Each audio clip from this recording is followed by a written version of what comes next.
You have 72 hours to remove this dock or face a $5,000 fine.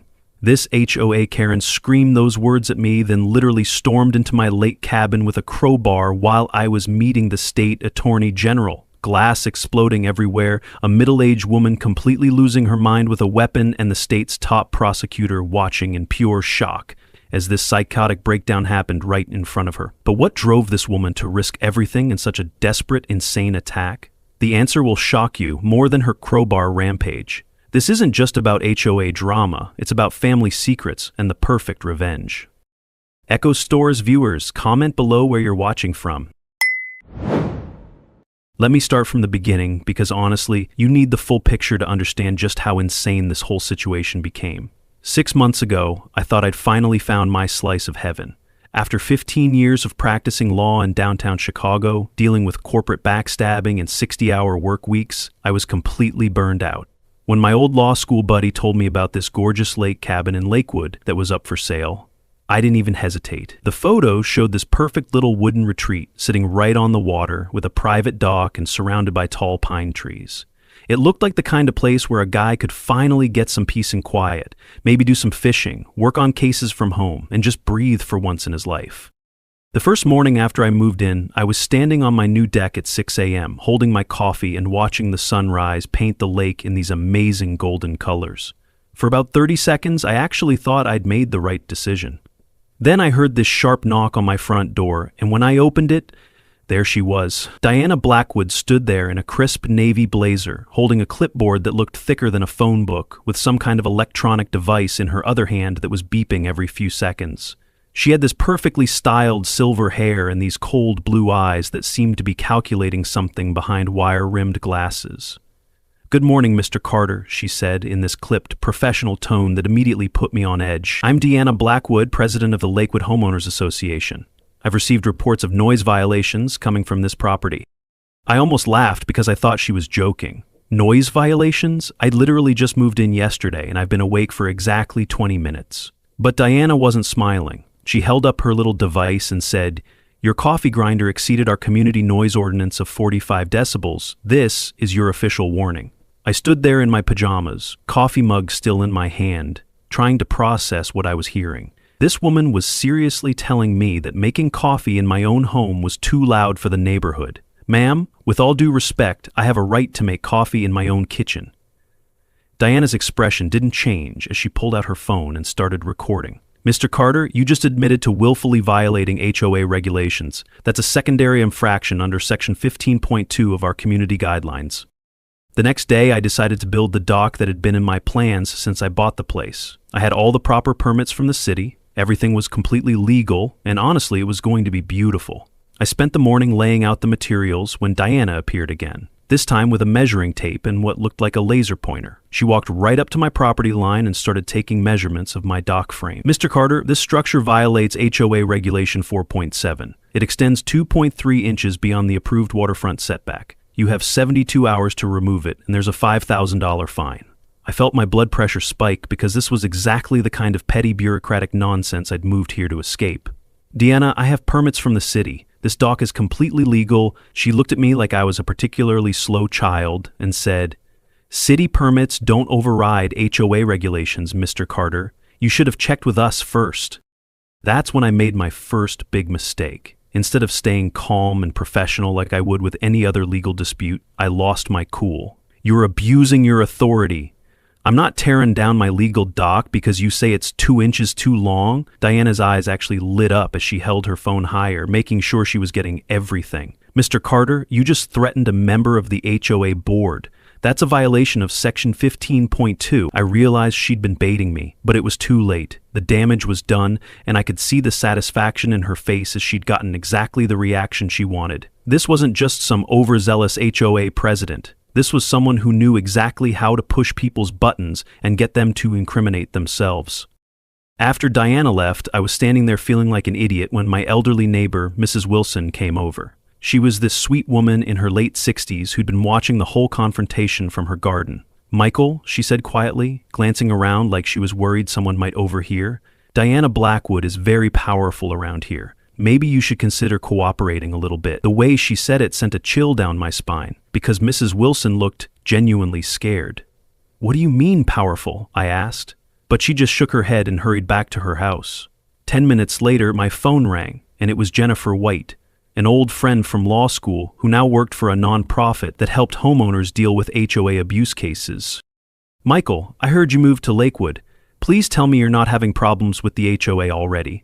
There was something in Jennifer's voice that made my stomach drop. "How did you know?" I asked, and there was this long pause before she answered. "We need to meet in person.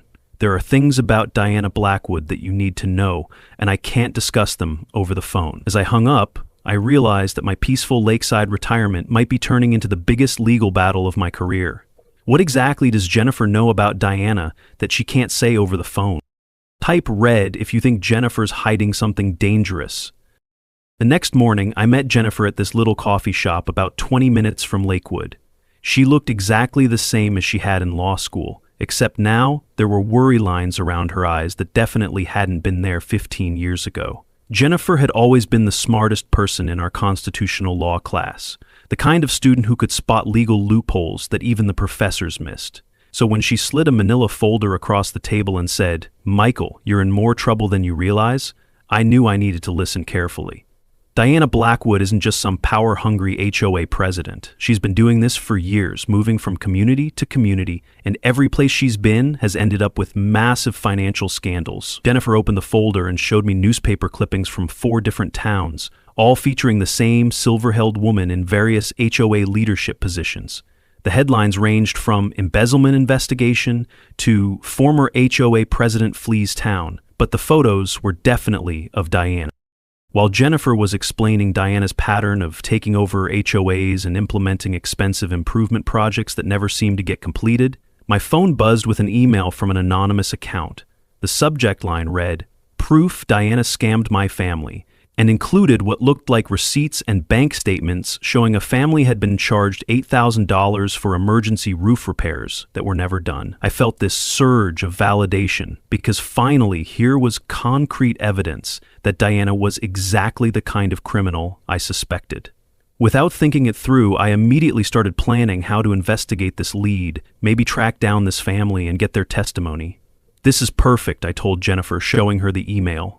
"With this evidence and your research, we can build a solid case against her." But Jennifer frowned when she looked at the email, and something in her expression should have been a red flag. I spent the next 2 days chasing down the information from that anonymous email, driving to addresses that turned out to be vacant lots, calling phone numbers that were disconnected, and trying to verify bank statements that looked increasingly suspicious the more I examined them. By Thursday afternoon, I realized I'd been completely played. The whole thing was fake, probably sent by Diana herself or one of her associates to waste my time and energy while she prepared her counterattack. I felt like such an amateur, falling for something that obvious when I should have known better. Meanwhile, Diana had been busy filing her own legal paperwork, and when I got served with court documents Friday morning, I understood just how much trouble I was in. She wasn't just demanding I remove the dock, she was suing for damages, claiming my illegal structure had decreased property values throughout the neighborhood. The following Tuesday, I found myself sitting in county court watching Diana transform into this completely different person. Gone was the petty HOA tyrant I'd been dealing with, replaced by this professional, articulate woman in an expensive black suit who spoke with the confidence of someone who'd done this many times before. Her lawyer presented a case that was frustratingly well prepared, complete with fake time-stamped documentation showing that the HOA regulations had been modified months before I bought my property, and witness testimony from neighbors claiming my dock construction had kept them awake at night. They even had an audio engineer who'd supposedly measured noise levels for my power tools and determined they exceeded community standards. I sat there, listening to this parade of lies, thinking my law degree and 15 years of experience would be enough to counter their arguments, but I was completely outmatched. When the judge ruled against me, ordering me to stop using the dock immediately and pay $3,000 in legal fees plus court costs, I felt like I'd been hit by a truck. But worse than the money was the additional court order, stating that I was not allowed to harass or intimidate the HOA president in any way. Diana had effectively gotten me legally muzzled while she continued her campaign against me. As we left the courtroom, she walked past me with this satisfied smile and said just loud enough for me to hear, "Maybe next time you'll think twice before challenging people who know what they're doing." I wanted to respond, but with that court order hanging over my head, I couldn't risk it. Mrs. Wilson was waiting for me in the parking lot, and when she saw my face, she shook her head sadly. "Michael, she's too strong. Why don't you just cut your losses and move somewhere else?" That evening, Jennifer called to check on how the hearing had gone, and when I told her about the court order, there was this long silence on the other end of the line. "Diana's obsession with control reminds me of my mother," she said, almost to herself. I was curious about that comment because Jennifer had never really talked about her family during law school. "What was your mother like?" I asked, but Jennifer quickly changed the subject. "Anyway, we need a new strategy. Deanna's clearly been preparing for this kind of legal challenge for a while." Something about the way she deflected my question felt off, but I was too frustrated and exhausted to push it. I was starting to realize that I'd seriously underestimated Deanna Blackwood, and if I wanted to win this fight, I'd need to start playing a lot smarter instead of just harder. Why does Jennifer keep dodging questions about her family, and why does she know so much about Diana's psychology? What do you think Jennifer is really hiding? Drop your theories in the comments. Echo Stories wants to know what you're thinking. After that disaster in court, Jennifer and I decided we needed to approach this completely differently. Instead of just reacting to Diana's moves, we had to get ahead of her and figure out exactly what we were dealing with. Jennifer suggested we start by talking to other residents who might have had problems with Diana. But we had to be careful because word travels fast in small communities like Lakewood. We spent Saturday morning walking through the neighborhood, ostensibly just getting some exercise, but really we were looking for people who seemed willing to talk. It didn't take long to find them. Mrs. Peterson, an elderly woman who lived 3 houses down from me, was working in her garden when we stopped to compliment her roses. When I mentioned that I was the new guy dealing with some HOA issues, her whole demeanor changed, and she glanced around nervously before motioning us closer to her fence. "That woman destroyed my life," Mrs. Peterson whispered, tears starting to form in her eyes. "Last year, Diana told me I needed to pay $8,000 for emergency road repairs in our section of the neighborhood. She said if I didn't pay within 30 days, they'd put a lien on my house." Mrs. Peterson explained that the money was supposed to come from her medical savings, money she'd been setting aside for cancer treatments. I gave her everything I had because I was terrified of losing my home. "But look around. Do you see any road improvements? The street has the same potholes it's had for 5 years. As she spoke, I felt this cold anger building in my chest, because Diana hadn't just been petty or controlling, she'd literally stolen money from a cancer patient. Jennifer was taking notes, but I noticed her hands were shaking slightly, and when Mrs. Peterson described how Diana had pressured her with legal threats, Jennifer's jaw tightened in a way that seemed personal. We spent the rest of the weekend collecting similar stories from other neighbors. The Johnsons, a young couple with 2 small kids, told us how Diana had suddenly increased their HOA dues by $600 a month, claiming it was for emergency landscaping assessments. When they couldn't afford the new payments, Diana initiated foreclosure proceedings that forced them to sell their house at a loss and move in with relatives. An anonymous neighbor sent us screenshots from a group chat where Diana had instructed other board members to keep detailed logs of my daily activities, noting when I left the house, who visited me, and even what delivery trucks came to my address. The pattern was becoming clear. Diana wasn't just some power-hungry HOA president. She was running a sophisticated operation designed to extract maximum money from residents while maintaining complete control over their lives. But the real breakthrough came when Jennifer showed me a diagram she'd been working on, connecting Diana to HOA scandals in 4 different cities over the past 5 years. The timeline was incredible. Diana would show up in a community, get elected to the HOA board, implement expensive improvement projects through shell companies that were probably owned by her associates, embezzle the funds, and then disappear when the heat got too intense. "Michael, this isn't amateur hour," Jennifer said, spreading the papers across my kitchen table. "Diana Blackwood is a professional criminal who's probably stolen hundreds of thousands of dollars from families just like Mrs. Peterson." The sophistication of the operation was staggering. Diana had fake contractor companies, modified legal documents, and a network of people who would show up to provide false testimony when needed. What really got my attention was when Jennifer showed me a newspaper photo of Diana from her previous HOA position in Springfield. I was studying the image when Jennifer said something that made me look up sharply. She already had gray hair back then. She's had gray hair for a long time. The way she said it was weird, like she was correcting herself mid-sentence. "You talk like you've seen her before," I said, and Jennifer's face went slightly pale. She looks old in general," she stammered, quickly changing the subject back to our investigation strategy. But I filed that moment away because something about Jennifer's reaction felt off, like she knew more about Diana than she was letting on. While we were building our case against Diana, she was escalating her campaign against me in ways that were becoming increasingly unhinged.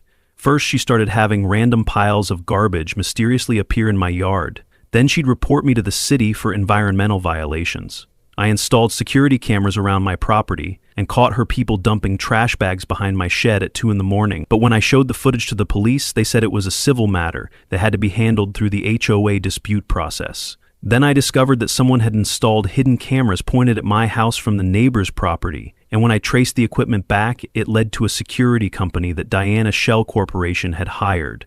The level of surveillance was honestly creepy, like she was trying to gather evidence for some bigger plan I couldn't see yet. The final straw came when the police showed up at my door, responding to an emergency call, claiming I'd threatened to hurt HOA board members. I was sitting peacefully on my deck reading case files when 2 officers arrived, hands on their weapons, clearly expecting some kind of dangerous situation. "We received a report that you made threatening phone calls to local officials," one of them said. I was completely baffled because I hadn't called anyone, but it took 20 minutes of explanation and showing them my phone records to convince them it was a false report. As they were leaving, one of the officers mentioned that this was the 3rd anonymous tip they'd received about me in the past week. Diana wasn't just trying to win our legal dispute anymore. She was trying to destroy my reputation and maybe even get me arrested. That's when Mrs. Wilson finally found the courage to speak up.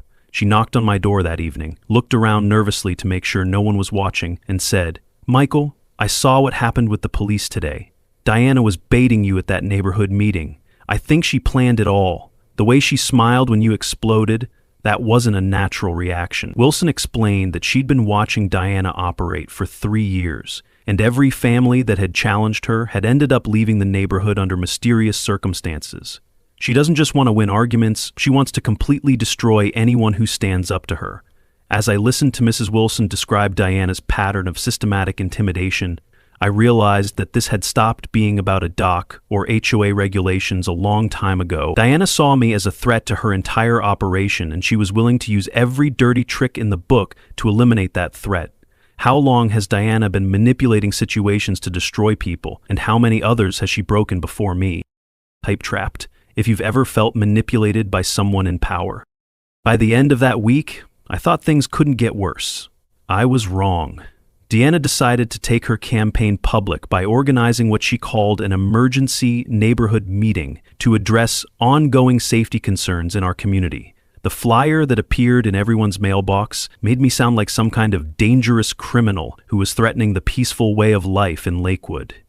15 residents showed up at the community center that Thursday evening, and I knew I was walking into an ambush. But I couldn't not show up because that would just prove whatever narrative Diana was spinning. She stood at the front of the room in another one of her perfectly pressed business suits with a presentation board covered in official-looking documents and photos of my property. "Ladies and gentlemen," she began in that clipped, authoritative tone, "we're here tonight because Mr. Carter has shown a pattern of disturbing our community peace and threatening HOA leadership." For 20 minutes, I sat there listening to Diana systematically destroy my character with a combination of half-truths, outright lies, and carefully edited recordings of our previous confrontations.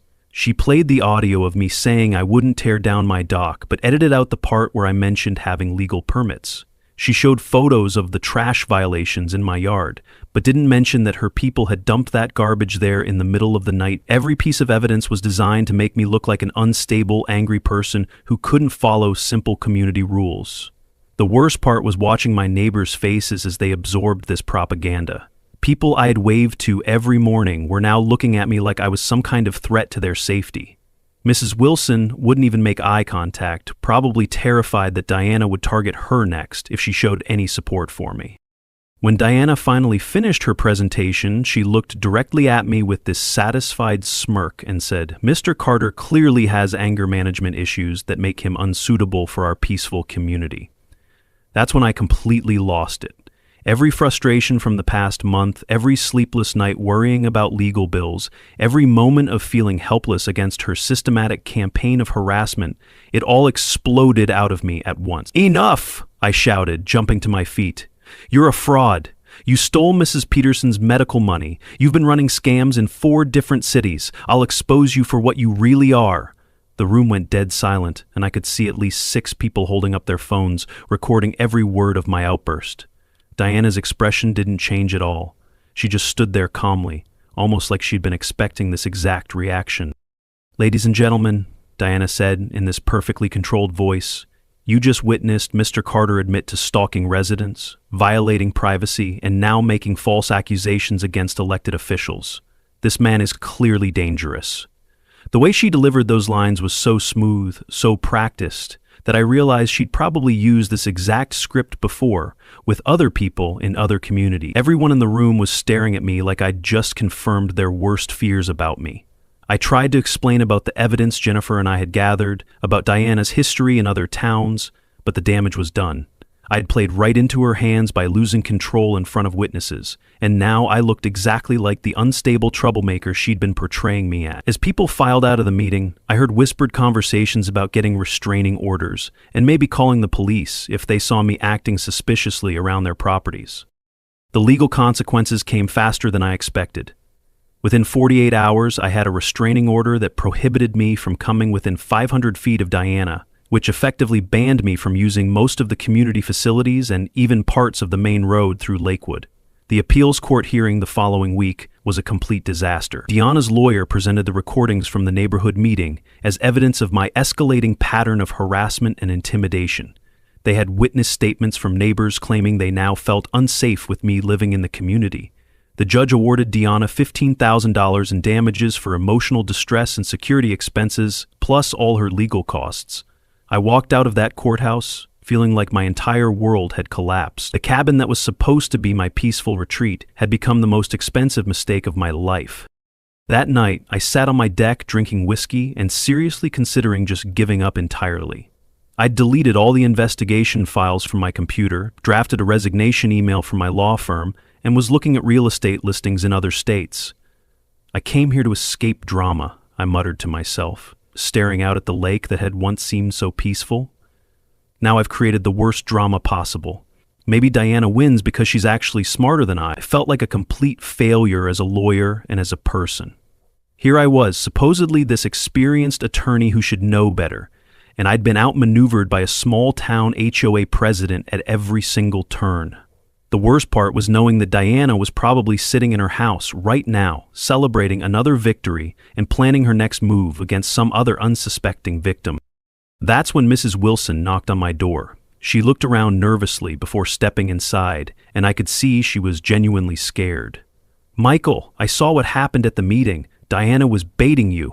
I think she planned the whole thing. The way she smiled when you exploded, that wasn't natural." Mrs. Wilson explained that she'd watched Diana use similar tactics against 3 other families over the years, always provoking them until they did something that made them look bad, then using their reactions to justify whatever punishment she wanted to impose. "She doesn't just win arguments, she destroys people completely." Before Mrs. Wilson left, she said something that gave me the first hope I'd felt in weeks. "There's someone you need to talk to. Jennifer called me earlier and said she has information about someone who might be able to help." An hour later, Jennifer called with news that changed everything. "Michael, I know you want to quit, but after tonight's meeting, I have information about someone who can help. The State Attorney General, Eleanor Mitchell. She lost her sister to an HOA foreclosure scam, and she's been looking for a case exactly like this one." As Jennifer explained how we could potentially get state-level law enforcement involved, I felt my tactical thinking returning for the first time in weeks. If I meet with the Attorney General at my cabin, Diana will panic when she sees the government car. She's paranoid about authority figures, and she'll do something desperate.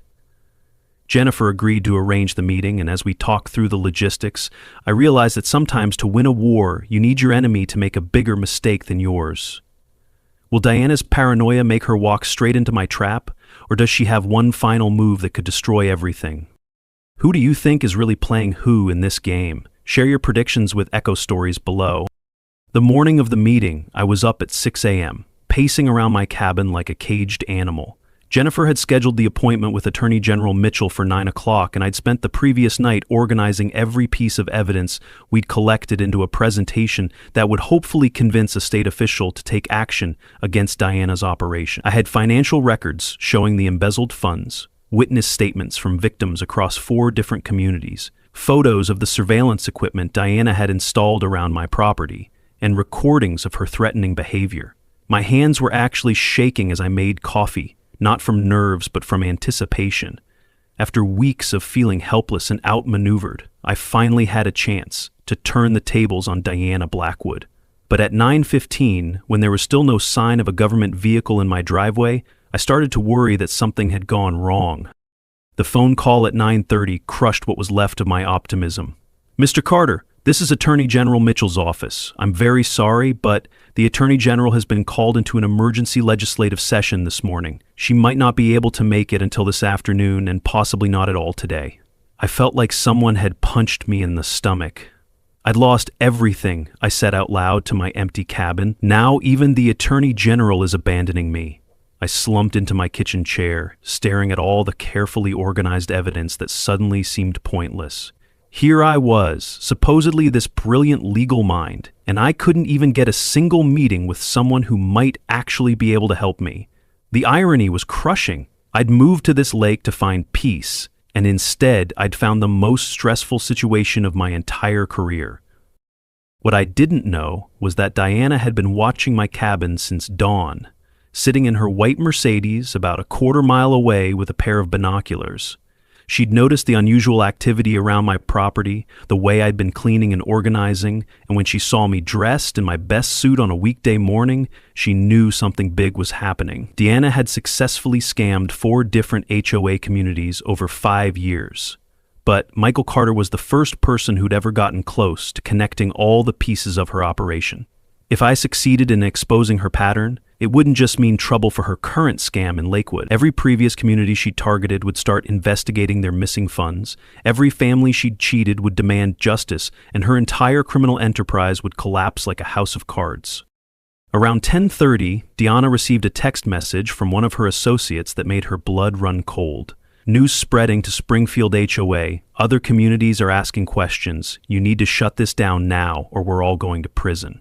That message triggered something in Diana's mind, a desperation that overrode the careful, calculated approach that had made her so successful for so many years. She'd spent months systematically breaking down my defenses, using legal maneuvering and psychological warfare to maintain control of the situation. But now, faced with the possibility that her entire operation was about to be exposed, Diana made the kind of impulsive decision that destroys criminal enterprises. She decided that if Michael Carter was planning some kind of big meeting with law enforcement or media contacts, she needed to stop it before it happened, no matter what it took. At 11:30, I was seriously considering packing up my evidence and admitting defeat when I heard a car engine outside. For a brief moment, my heart leaped, thinking maybe the Attorney General had managed to make it after all. But when I looked out the window, I saw Diana's white Mercedes pulling into my driveway, and she was getting out with a crowbar in one hand and some kind of portable speaker in the other hand that was blasting alarm sounds. I'd seen Diana angry before, I'd seen her manipulative and calculating, but I'd never seen her look completely unhinged until that moment. Her usually perfect hair was disheveled, her business suit was wrinkled like she'd slept in it, and her eyes had this wild, desperate look that honestly scared me. "I know what you're doing," she screamed as she marched toward my front door. "Someone is coming here. You want to gather people against me." What happened next still gives me chills when I think about it. Diana raised that crowbar over her head and literally kicked my front door so hard that the hinges broke and the door swung wide open. She stormed into my cabin, still screaming at the top of her lungs with that alarm sound blaring from her speaker. "Where are they? Where are your little friends? I'll prove you're a fraud." She was swinging the crowbar around, knocking over furniture, completely out of control. I stood there in my kitchen, surrounded by all my carefully organized legal documents, watching this woman have what could only be described as a complete psychotic break. Part of me wanted to call the police, but another part of me realized that this was exactly what I'd been hoping would happen. Diana Blackwood, the master manipulator who'd always stayed calm and in control, was finally showing her true colors. At that exact moment, As Deanna was screaming threats and waving a crowbar around my living room, I heard another car door slam outside. Through my broken front door, I saw a sleek black government sedan, and stepping out of it was a woman in her 50s with silver hair and a sharp business suit. Attorney General Eleanor Mitchell had arrived just in time to witness Deanna Blackwood having a complete meltdown in my home. The timing was so perfect, it almost seemed scripted. Eleanor stood at my doorway, clearly hearing the loud crashing and screaming coming from inside, with an absolutely stunned expression on her face. In 30 years of law enforcement and politics, she'd probably never seen anything quite like this. "I'll tear down this illegal structure!" Diana was still screaming, raising the crowbar toward my ceiling, when I spoke in the calmest voice I could manage. "Attorney General Mitchell, please. Allow me to introduce Diana Blackwood, president of the Lakewood Homeowners Association." Diana froze mid-swing and turned around to see who I was talking to. When she saw Eleanor Mitchell standing in my doorway in her official state government attire, Diana's face went through this incredible transformation, from rage to confusion to absolute horror. She dropped the crowbar, and for about 5 seconds nobody said anything. The only sound was that alarm still blaring from Diana's portable speaker, which somehow made the whole scene even more surreal. Eleanor Mitchell pulled out her phone and spoke in the kind of authoritative voice that comes from years of prosecuting criminals. "I need county sheriff units at the Lakewood Drive cabin immediately. Breaking and entering in progress, suspect armed, incident occurring in the presence of a state official." Diana tried desperately to backpedal, stammering something about protecting community property and responding to threatening behavior, but the damage was done. She had just committed multiple felonies in front of the state's top law enforcement officer, and there was no talking her way out of it. My hidden security cameras had captured every second of Deanna's assault on my home, from the moment she kicked in my door to the moment she realized she just destroyed her own life. As the sheriff's deputies led Diana away in handcuffs, Eleanor Mitchell turned to me and said, "Mr. Carter, I think our meeting just became much more interesting, and I believe we have grounds for a full state investigation. What will investigators find when they dig deeper into Diana's past, and who else might be involved in her schemes? I've exposed if you think this is just the tip of the iceberg." The next 3 days were like living in a media circus. State investigators swarmed Deanna's house and the HOA office, loading boxes of evidence into unmarked vans while news crews filmed from across the street. Attorney General Mitchell had assigned a full task force to investigate what they were calling a multi-jurisdictional HOA fraud scheme, and the preliminary findings were staggering. Diana hadn't just stolen money from Lakewood residents. She'd embezzled over $500,000 from homeowners across 4 different communities over 5 years. The charges kept piling up: embezzlement, fraud, conspiracy, breaking and entering, assault with a deadly weapon, and about a dozen other felonies that could put her away for decades. Local news stations were calling it the largest HOA corruption case in state history, and suddenly everyone wanted to interview the guy who'd brought down the crowbar Karen, as people had started calling her online. Mrs. Wilson became something of a local celebrity herself when she gave a statement to investigators about Diana's years of systematic intimidation. "I always told Michael to keep the peace," she admitted to reporters. "Now I realize Diana was a systematic bully, and I should have supported him from the beginning." The neighborhood group chat that Diana had used to coordinate surveillance against me was now flooded with residents sharing their own stories of harassment and financial abuse. People were posting screenshots of threatening emails Diana had sent, photos of suspicious charges on their HOA bills, and recordings of her making veiled threats during community meetings. It was like a dam had burst, and years of suppressed anger and fear were flooding out all at once. Mrs. Peterson was crying with relief as she told investigators about the $8,000 Diana had stolen from her cancer treatment fund. 3 days after Diana's arrest, Jennifer and I were sitting in my cabin trying to process everything that had happened, when I noticed she seemed unusually quiet and nervous. She kept avoiding eye contact, and her hands were actually trembling as she fiddled with her coffee cup. "Michael," she finally said, her voice barely above a whisper, "I need to tell you something before you find out from the investigation." Something in her tone made my stomach drop, because I'd learned to recognize that feeling when someone was about to drop a bombshell that would change everything. "What is it?" I asked, and Jennifer took this shaky breath before looking directly at me for the first time that day. "Diana Blackwood is my birth mother." The words hit me like a physical blow. I literally felt the air leave my lungs as I processed what she'd just said. I stood up so fast my chair fell over, and I walked straight out of the cabin without saying a word. I needed air, I needed space, I needed time to think about what this meant. For the next 2 days, I didn't answer Jennifer's calls or respond to her text messages because I felt like my entire world had been turned upside down again. Everything I'd been through, every sleepless night, every moment of fear and frustration, had I just been a pawn in some twisted family drama? I kept replaying every conversation Jennifer and I had ever had, looking for clues I'd missed, wondering how much of our friendship had been genuine and how much had been manipulation. The woman I'd trusted to help me fight Deanna was Deanna's own daughter, and she'd never thought to mention that little detail while I was pouring my heart out about being terrorized by her mother. When Jennifer finally showed up at my cabin uninvited, I was ready for answers. "Michael, please let me explain everything," she said, and I could see she'd been crying. "My real name is Jennifer Blackwood. 10 years ago, I exposed my mother's corruption at the Morrison & Associates company where she was working. She was embezzling client funds and falsifying documents, just like she's been doing with these HOA scams.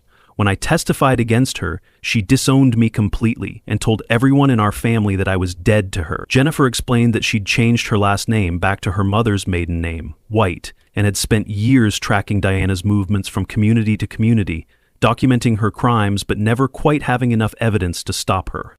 The scope of Jennifer's deception was breathtaking. She tracked Diana's HOA pattern across 4 cities, studying her methods and waiting for the perfect opportunity to bring her down.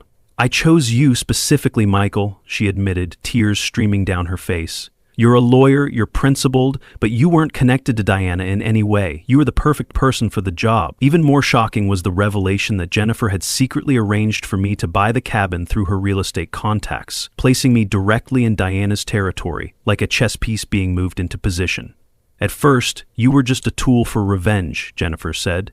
"But when I saw how my mother was hurting you, and when I got to know who you really are, I genuinely wanted you to win." I felt this incredible mix of anger and betrayal, because my entire life had been turned upside down by someone else's family war. So everything I went through, the legal bills, the stress, the humiliation, all of that was because you wanted to get back at your mother? Jennifer nodded, still crying. "Yes, and I'm sorry, but look at the results, Michael.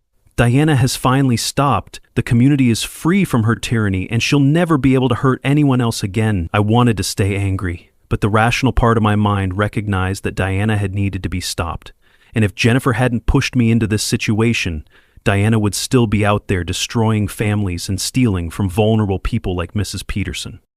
While I was processing Jennifer's confession, the rest of the world was discovering Diana's story through viral videos and news coverage. Someone had leaked the security camera footage of Diana kicking down my door with a crowbar, and within hours, it was trending on every social media platform with hashtags like Crowbar Karen and HOA Justice. The image of a perfectly dressed middle-aged woman having a complete breakdown in front of a state attorney general became an instant meme. News networks were running the footage on repeat, legal experts were analyzing the case on talk shows, and suddenly I was getting interview requests from major media outlets. People were setting up crowdfunding accounts to help with my legal expenses, and within 2 days, strangers had donated over $50,000. The viral attention brought out victims from Diana's previous communities who'd been too scared or embarrassed to come forward before. Families from Springfield, Riverside, and 2 other towns were sharing their stories about Diana's financial abuse and systematic intimidation. Legal reform advocates wanted me to become a spokesperson for homeowner rights, and other states were studying our case to prevent similar HOA abuse in their community. But all of that external validation couldn't change the fact that I felt fundamentally betrayed by someone I'd trusted. After everyone left that evening, I sat alone in my cabin, staring at the lake that had started this whole nightmare, trying to figure out if I could ever trust Jennifer again. Can I ever forgive being used as a weapon in someone else's family war? And what other secrets might Jennifer still be hiding? The truth always comes with a price. What would you do in Michael's situation? Let Echo Stories know in the comments. 6 months later, I sat in the front row of the state courthouse watching Diana Blackwood face the consequences of her crimes. The trial had been a media sensation, covered by every major news outlet and live-streamed to millions of viewers who'd followed the HOA Karen story from the beginning. Diana's defense team had tried everything, from claiming temporary insanity to arguing that she was protecting her community from a dangerous individual, but the evidence against her was overwhelming. The prosecution presented video footage of her breaking into my home, financial records showing embezzlement from 4 different communities, and testimony from dozens of victims whose lives she'd destroyed over the years. When the judge read the verdict, guilty on all 15 felony counts, Diana's face remained completely expressionless, but I could see her hands shaking as she gripped the defendant's table. The sentence was everything I'd hoped for and more. 4 years in state prison, $200,000 in fines, and full restitution to every victim across all 4 communities where she'd operated her scams. The judge also ordered asset forfeiture, meaning Diana had to sell her house, her luxury car, and everything else she owned to pay back the families she'd cheated. As the bailiff led her away in handcuffs, Diana looked directly at me for the first time since her arrest, and I saw something in her eyes that might have been acknowledgement that she'd finally met someone who wouldn't be intimidated or manipulated. Mrs. Peterson was crying with relief in the gallery behind me, knowing she'd finally get back the $8,000 that had been stolen from her cancer treatment fund.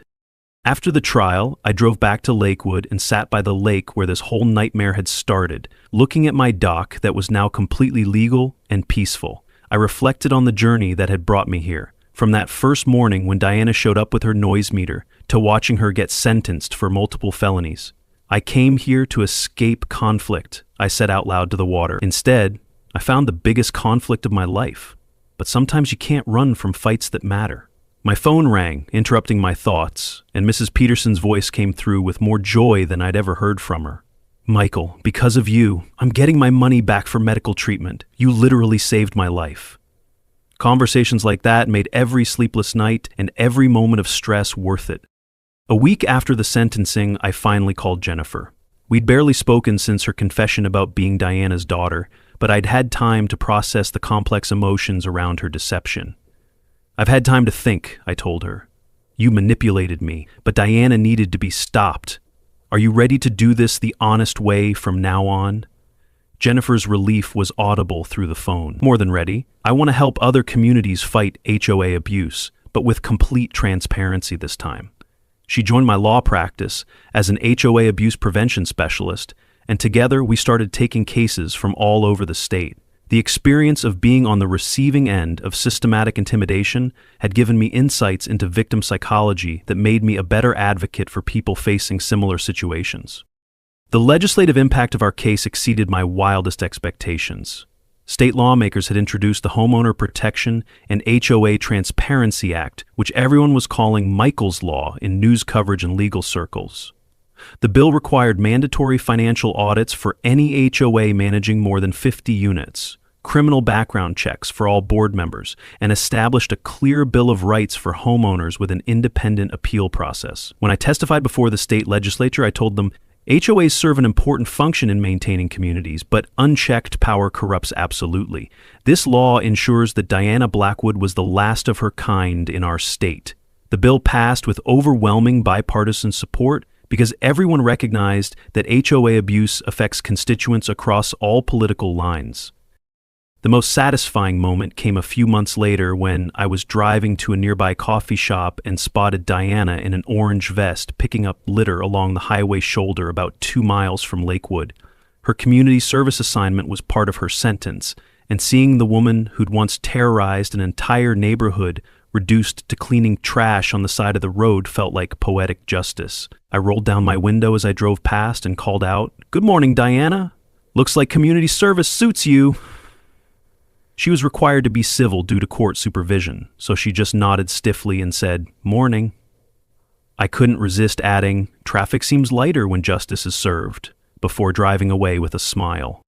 My life had transformed in ways I never could have imagined when I first bought that lakeside cabin. The court auction allowed me to purchase Deanna's former mansion for $200,000, less than half its actual value, giving me 2 beautiful properties and enough space to run my expanded law practice. Mrs. Wilson had been elected as the new HOA president unanimously, and under her leadership, Lakewood had become the kind of peaceful, supportive community I'd originally hoped to find. We had neighborhood barbecues, holiday parties, and the kind of genuine friendships that Diana's reign of terror had prevented for years.